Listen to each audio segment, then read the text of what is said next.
ADR. Promoting dialogue. It's midday in Dakar, 1 o'clock in Lagos. Good afternoon and many thanks for staying tuned to West Africa Democracy Radio, broadcasting on 94.9 FM and worldwide on wadr.org. Welcome to Newslink, and here are the top stories. Senegal's former Prime Minister Amadou Ba breaks away from Macky Sall's party to form his own political party. Many calls have been made for me to create my own political party. I've heard you, I have understood you, and after careful reflection, I've decided to answer this call. In Côte d'Ivoire, the Ivorian Popular Front (FPI) ends its alliance with the ruling RHDP party. Opposition Labour Party in Nigeria withdraws automatic 2027 ticket from former presidential candidate Peter Obi. Consequently, all tickets of the party from presidency to the House of Assemblies are open to all qualified Nigerians.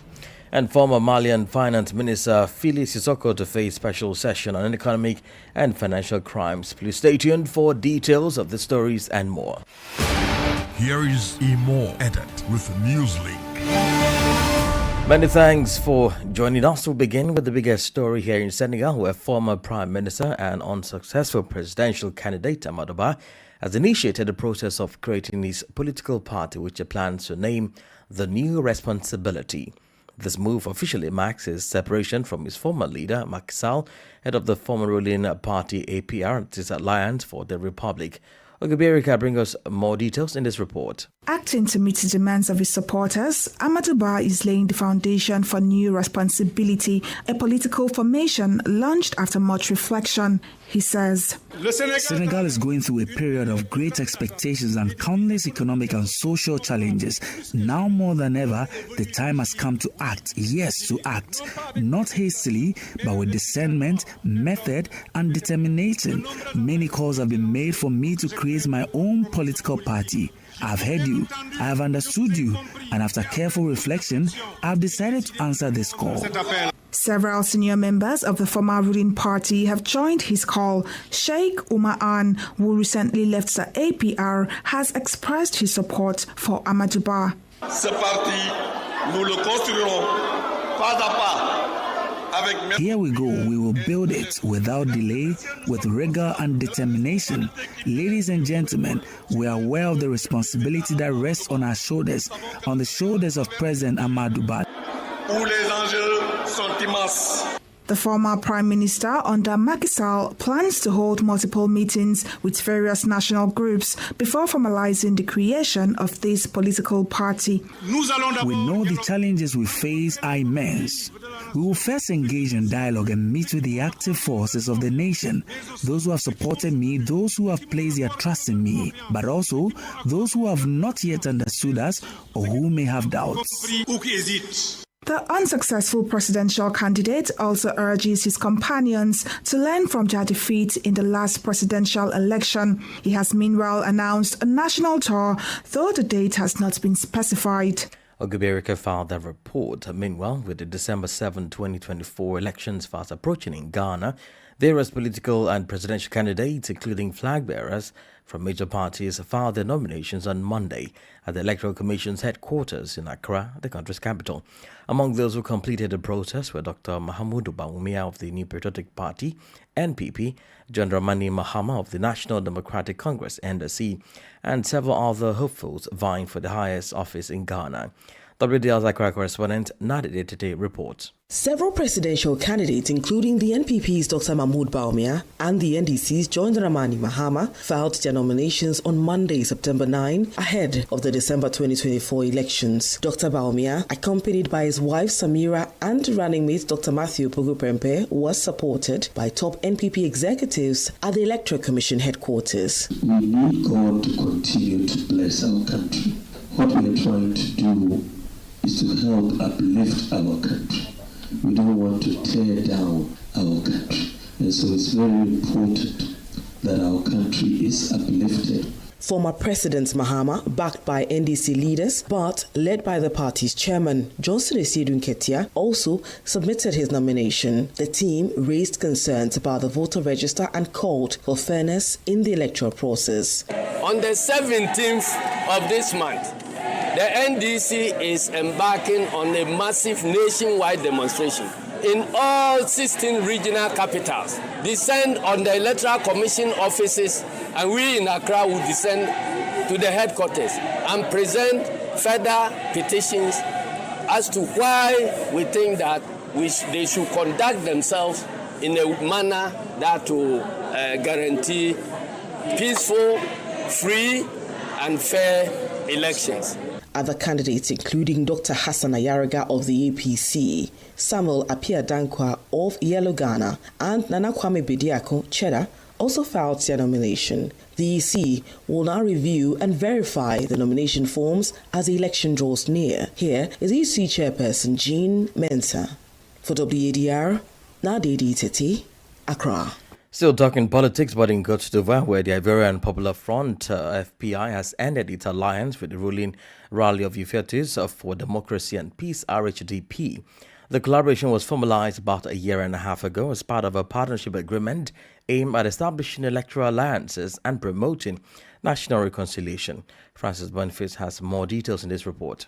According to a statement from the FPI Central Committee, the agreement is now considered harmful, irrelevant, and obsolete. The party regrets that the seminar it had proposed on national reconciliation was rejected by the RHDP. It noted that since the signing of this agreement on May 2, 2023, no joint initiative has been undertaken in favor of national reconciliation. For its part, the RHDP trade spokesperson Kobenan Kwasi Adjumani downplays the importance of this agreement, speaking rather of a cohabitation between the two parties. He attributes the failure of the FPI in the local elections to Pascal Affi-N'Guessan's poor campaign management and not to the alliance with the RHDP.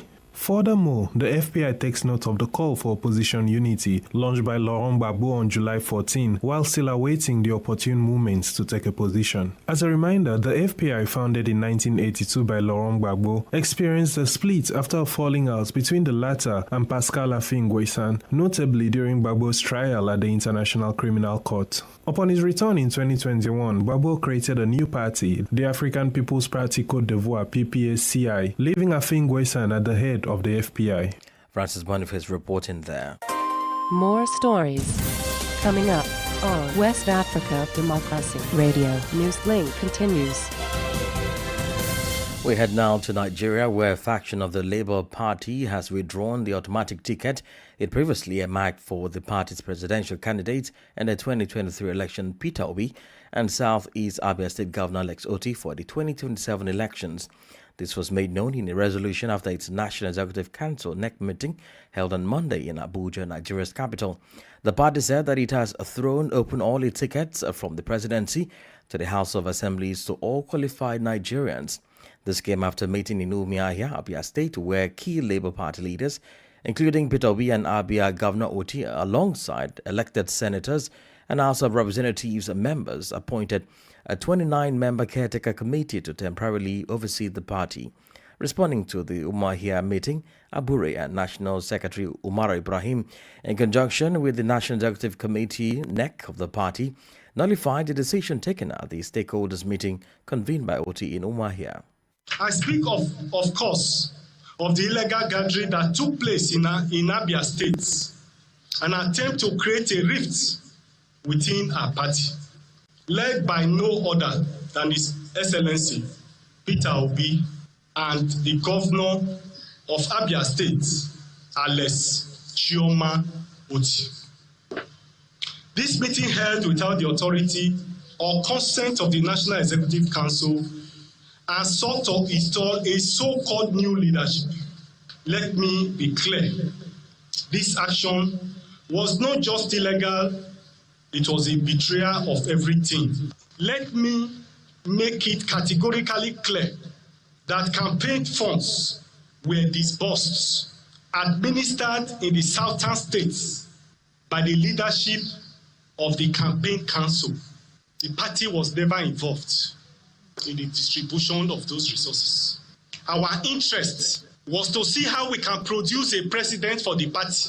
However it was done, we didn't bother ourselves. NEC in session also reviewed the decision of the National Convention to reserve its presidential and governorship ticket to Peter Gregory Obi and Alex Otti, respectively. Consequently, all tickets of the party from presidency to the House of Assemblies are open to all qualified Nigerians.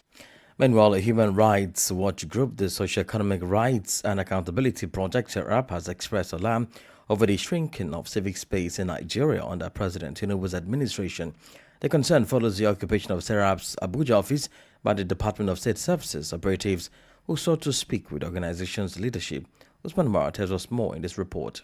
This incident comes on the heels of the detention of Nigeria Labour Congress NLC President Joe Ajaero, who was taken by DSS operatives while en route to the United Kingdom to attend the World Trade Congress. Kolawole Oluwadare, SERAP's deputy director, condemned the actions, stating that they are a part of a larger pattern of intimidation and harassment of civil society organizations and opposition voices. This is simply one of those incidents that show clearly beyond a doubt now that there is a severe constriction of the civic space, not necessarily because of anything specifically we've said or done, but basically because of transparency and accountability. I cannot recall any specific instance that might have caused this, but it will not be unrelated with SERAP's consistent advocacy for transparency, accountability, and good governance. This is the first time, and really this is a bad thing under this present administration, which is supposed to be democratic.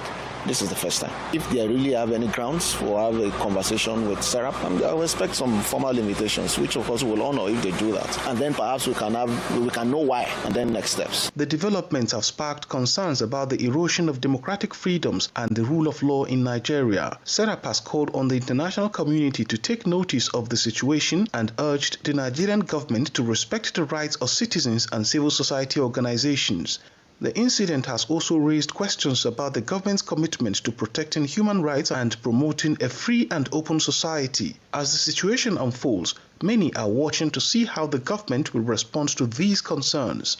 For Newslink on West Africa Democracy Radio, Osman Omar reporting from Abuja. Away from Nigeria now, the National Assembly of the Gambia has commenced a third ordinary session for the 2024 legislative year.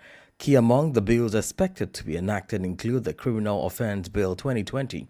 However, the draft constitution, which was recently gazetted, would not be tabled before lawmakers for considerations during this session. Sanklu Janko reports. Following the gazetting of the draft constitution, some Gambians had hoped it would be tabled before the parliament during this third ordinary session, which began on Monday. However, the legal document is not on the list of the bills approved for the agenda of the parliament in this session, as it does not serve the required time after gazetting before consideration. Meanwhile, numerous bills are expected to be enacted during this session. Key among them includes the Criminal Offence Bill 2020, which is being considered in Parliament.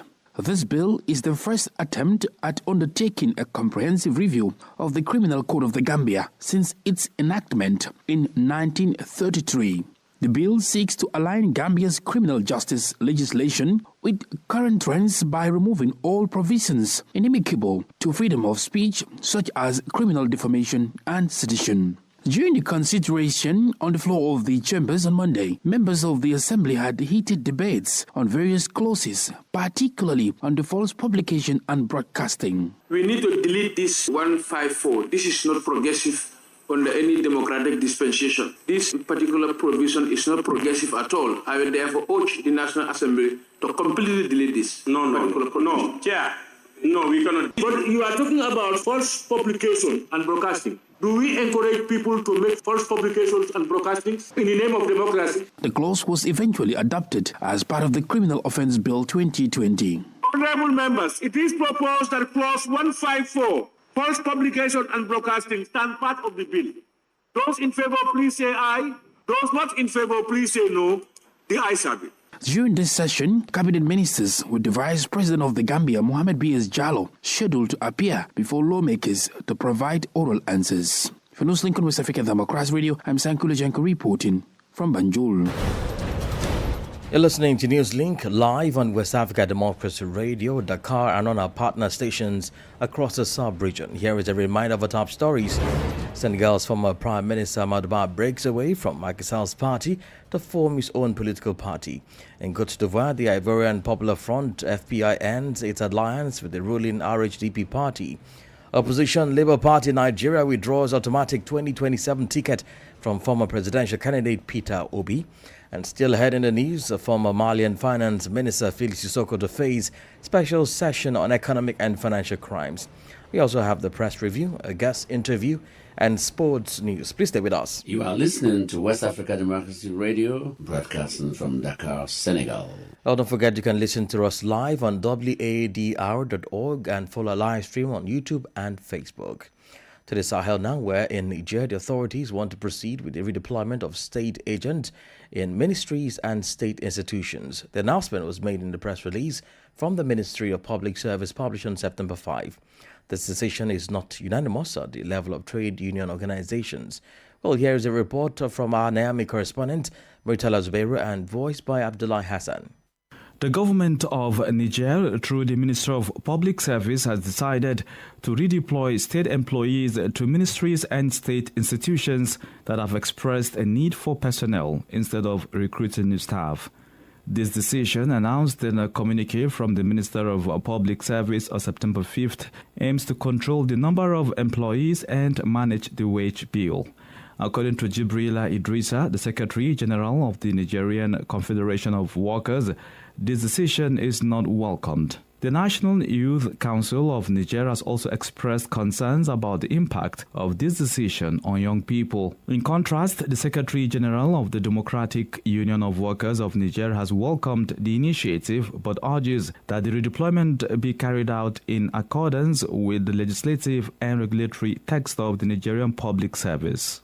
It should be noted that this initiative aims to rationalize existing efforts to address the personnel shortages in certain ministries which have become more pronounced due to retirements and poor distribution of staff, according to the communique from the Ministry of Public Service of Niger. That was a report filed in by our Niamey correspondent, Murtala Zubairu, and voiced by Abdullah Hassan. Well, in Mali, the country's former Minister of Economy and Finance, Boare Fifi Sissoko Wilson, learned a fate during the special session on economic and financial crimes. In prison for over 3 years, the former minister is accused in the case known as the purchase of the presidential plane and military equipment under the regime of Ibrahim Boubacar Keïta. She has consistently maintained her innocence in this matter. According to a judicial source, the case was added to the file of the special session on economic and financial crimes that began last July. It is worth noting that the late former Prime Minister Soumeylou Boubouye Maïga and former Minister of Communication Mahamoudou Kamara also implicated in the case. Kamara paid a bill of $500 million to obtain provisional release. The trial is scheduled to begin next week. Senegalese authorities on Monday said a boat carrying migrants capsized off the coast of Senegal over the weekend, leaving at least 4 people dead and several others missing. Amadou Diop, the district prefect, said the artisanal fishing boat left the town of Mbou, nearly 80 kilometers south of the capital Dakar, heading to Europe on Sunday afternoon before capsizing a few miles off the coast. Local fishermen rescued 3 people who were brought back to shore by naval authorities. Echatisu completes the story. Diop said the Senegalese Navy is looking for those missing, adding that the exact number of passengers remain unknown. In recent years, the number of migrants leaving West Africa through Senegal has surged, with many fleeing conflicts, poverty, and the lack of job opportunities. Most head to the Canary Islands, a Spanish archipelago off the coast of West Africa, which is used as a stepping stone to continental Europe. Since the beginning of the year, more than 22,300 people have landed on the Canary Islands, 126% more than the same period last year, according to statistics released by Spain's Interior Ministry. Last month, the Senegalese army said it had arrested 453 migrants and members of smuggling networks as part of a 12-day operation patrolling the coastline, adding that more than half of the arrested were Senegalese nationals. In July, a boat carrying 300 migrants, mostly from the Gambia and Senegal, capsized off Mauritania. More than a dozen died and at least 150 others went missing. The Atlantic route from West Africa to the Canary Islands is one of the deadliest in the world. While there is no accurate death toll because of the lack of information on departures from West Africa, the Spanish migrant rights group Walking Borders estimates the victims are in the thousands this year alone. HTS reporting there. This is the newspaper review. Stay abreast and find out what the top stories are in your country. This is the newspaper review. The newspaper review. Oh, here is Christopher Ticho in Accra with a newspaper review. Hello and welcome to the press review in Ghana. Here are some of the major stories reported by the various dailies. Front page of the Daily Graphic, EC must act without impartiality. President Akufo-Addo, Chief Justice the Asante Hene, and also preacher of the President Nana Addo Dankwa Akufo-Addo on the front page of the paper. Again, 8 file presidential nomination forms, stories on page 13, and Wale NPP parliamentary rerun, 3 arrested over ballot box snatching. Those are some of the stories on the front page of the Daily Graphic. Moving on to the Ghanaian Times, most authoritative newspaper. Front page, Bawumia, Mahama, others file nominations to contest December 2024 presidential polls. Story is on page 12 and it has 2 pictures from the NDC represented by the National Chairman Johnson Esidu Nketia as well as Dr. Mahmoud Bawumia for the ruling party NPP, all in front presenting their nomination forms to the Electoral Commission. Again, Galamsey menace, government secures conviction of 76 Galamseyers, including 18 foreign nationals. AG, Attorney General says on page 11 of the Ghanaian Times. Don't declare election results ahead of EC. President cautions political party.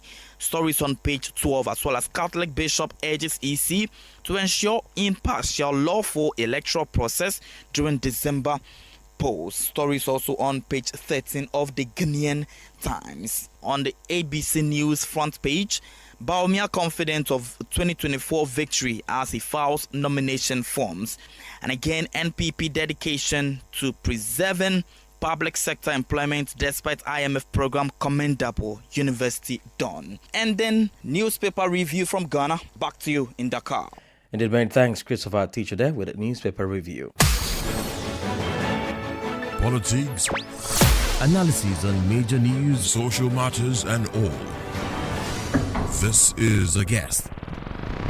Well, in following up to our first story on the creation of a new party by the former Senegalese Prime Minister Amadou Ba, reactions have been trickling in. For some political analysts like Amadou Kamara Gay, it is a welcome development. Mr. Gay, who is our guest, speaks further on what it means for the Senegalese political landscape. Yes. For many Senegalese, I think the former Prime Minister Amadou Ba has finally made a decision. In fact, this is the headlines in several newspapers this morning, which mean that the country leading opponent has gone his own way to compete for Senegalese vote. And I think he will have to convince them to return to power in a very difficult context where most of his farm allies have turned their back on him. But what we can bear in mind is that the upcoming parliamentary election will be the first test for his young party. Well, Mr. Amadou, do you think there will be any significant impact, or will the party be influential enough to check the government of the day? Yes, right from the outset, he can be an uncomplaining opponent, given his background as the former Prime Minister and the many positions he has held in the state. But I think everything will depend on the way he opposes and the issue he will tackle in a public arena marked by passion and conflict. Other thing which is very, very important for me is his entourage. It will be very decisive in the struggle for power, because he cannot do everything alone. He needs to be surrounded by skilled personalities capable of mobilizing the troops. All in all, the next election will be their first test. Usually when parties like this spring up, most people expect them to run or contest or file a candidate for the next presidential election. I know it's never too early to start preparing for the next election, but do you see this party getting ready before the 2029 election and holding significant ground? But no doubt, I think he could take part in the 2029 presidential election. He is not old yet, but let's wait and see over the next few months or days how he will behave against a young government that is still beloved by the Senegalese people. But a lot of things can happen in the upcoming 5 years. We don't know, but it's very early to know if he will win or not. Amado Kamarage is a political analyst. And here is Sport News with Sankule Janko.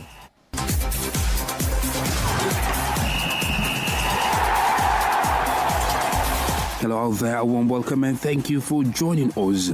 Senegal secured a vital 1-0 victory against Burundi in their second match of the 2025 CAF Africa Cup of Nations AFCON qualifiers on Monday. Playing at the Burundi National Stadium in Lilongwe, Malawi, the Teranga Lions faced a well-organized Burundian side but managed to clinch the win thanks to a second-half penalty from Ismaila Sarr. The decisive moment came in the 71st minute when Sadio Mane was fouled in the box by a high foot from a Burundian defender. Ismaila Sarr stepped up and confidently slot home, putting Senegal ahead according to CAF official website. Despite a narrow win, Senegal now tops Group L with 4 points, while Burundi remains second with 3 points. Elsewhere, Ghana were held to a 1-1 draw against Niger in another disappointing result. Following their shocking defeat to Angola on Saturday, Ghana surrendered a first-half lead to a late goal by Niger's Umar Sako. The Black Stars had initially taken a confidence lead in the dying moments of the first half, thanks to a strike by Alidou Seydou. However, lapse in concentration in the dying minutes saw them walk away with just a point. Meanwhile, Madagascar were held to a 1-1 draw against Comoros. Togo were also held to a 2-2 draw against Equatorial Guinea. Luis Navarro opened the floodgates in the 17th minute as Equatorial Guinea grabbed the confidence-boosting lead, which was cancelled out just before the break. Equatorial Guinea scored their second in the 75th minute thanks to Yannick Boyala's strike. With seconds to the final whistle, Kojo Laba found the all-important equalizer to keep Togo in close contention of the qualifiers. And that's it for sports. It's back to you. And we've come to the end of this edition of Newslink on West Africa Democracy Radio, broadcasting from Dakar, Senegal. Thank you for listening, and many thanks to Christian Mkwida and Maudoju for the technical support. Well, connect with us on all of our social media platforms, X, formerly Twitter, Instagram at WADR News, and Facebook, West Africa Democracy Radio English Service. I am Imo Edet. Good afternoon. And many thanks to you for